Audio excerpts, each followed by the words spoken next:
সাজদাতুস সাহু কিভাবে দিতে হয়?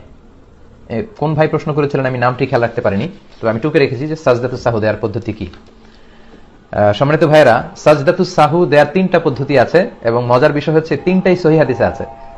সাজদায়ে সাহু কখন দিতে হয়? যখন আমরা কোনো ওয়াজিব তরক করে ফেলি অথবা নামাজে অতিরিক্ত কিছু করি, তখন আমাদেরকে সেজদায়ে সাহু দিতে হয়। পদ্ধতি 3টা।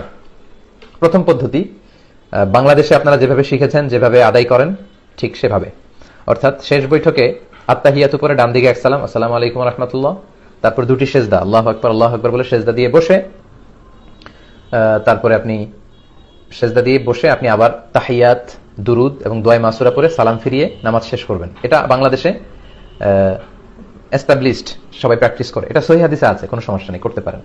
আচ্ছা, আরো কিছু পদ্ধতি আছে, যেমন আরেকটা পদ্ধতি আছে, সেটা হচ্ছে আপনি পুরো নামাজ